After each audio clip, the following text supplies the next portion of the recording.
Aujourd'hui, je vais préparer une tarte, la pastière napolitaine, façon vegan.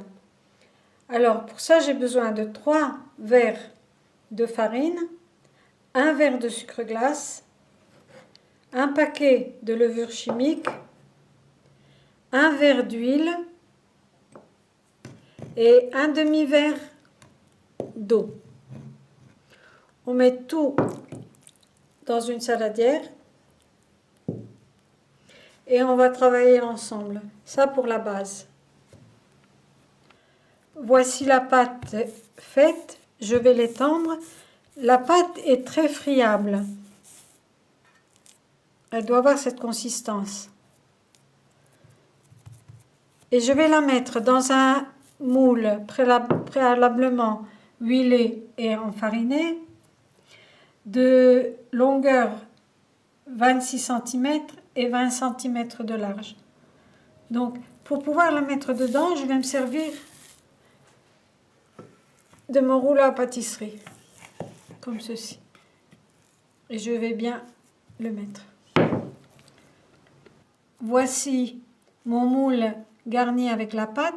J'ai gardé un petit morceau qui va me servir pour garnir le dessus, pour plus tard. Pour faire la crème, pour garnir ma tarte, j'ai pris le zeste d'un cédrat, mais vous pouvez utiliser, si vous n'avez pas de cédrat, du citron, zeste du citron, que vous taillez très fin comme ceci, et 20 g de gingembre confit, donc que j'ai coupé aussi.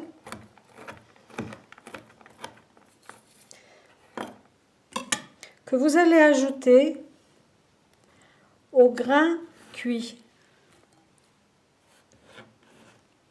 Donc, j'ai cuit la valeur d'1,5 verre de grain dans 1,5 litre d'eau pendant environ 1 heure, 1 heure et quart. Ça dépendra de vos grains. Moi, j'avais du grain de blé dur, donc il m'a fallu du temps. Pour qu'il soit cuit, le grain doit être éclaté.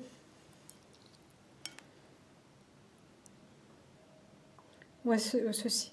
Et nous allons mixer tout ceci ensemble. Il y a très peu d'eau, environ 12 centilitres d'eau.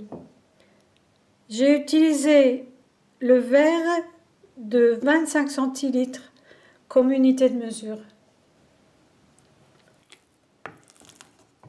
Une fois que nos grains de blé sont moulus, qu'ils ont cette consistance, nous allons y rajouter un verre de sucre glace,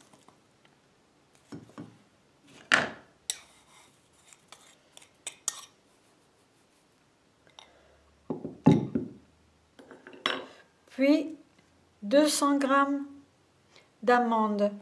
Alors les amandes, je les ai gardées avec la peau, je les ai grillées légèrement pendant 2-3 minutes et je les ai moulues entières dans un petit moulin à grains. Donc j'ai obtenu ces amandes. Voilà. Et je vais les rajouter avec le sucre et les amandes. À ceci, je vais ajouter les confits de gingembre que j'ai découpé en petits morceaux, 30 g environ.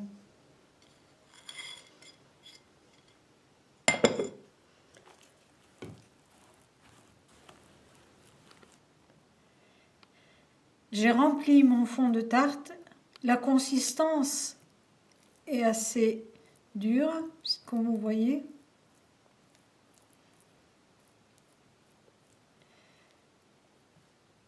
Voilà. Et puis, je vais prendre mon morceau de pâte que j'ai mis de côté, de la grandeur d'un œuf environ. Je l'ai déjà étalé. Avec une fourchette, je vais faire les raies. Et puis, je vais prendre des petites bandes et les mettre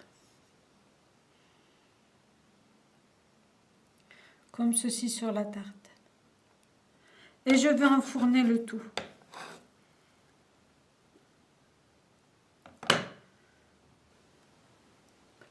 Et voici le résultat de notre recette. Alors, après l'avoir placée dans la partie haute du four et cuite pendant 20 minutes à 200 degrés, je l'ai laissée dans le four éteint pendant 10 minutes encore. Attention, cette tarte ne peut être démoulée que froide. Pour la décoration, je l'ai saupoudrée de sucre glace et ajouté quelques amandes et fruits confits. Vraiment désolée de ne pouvoir vous inviter à la déguster avec moi. À la prochaine!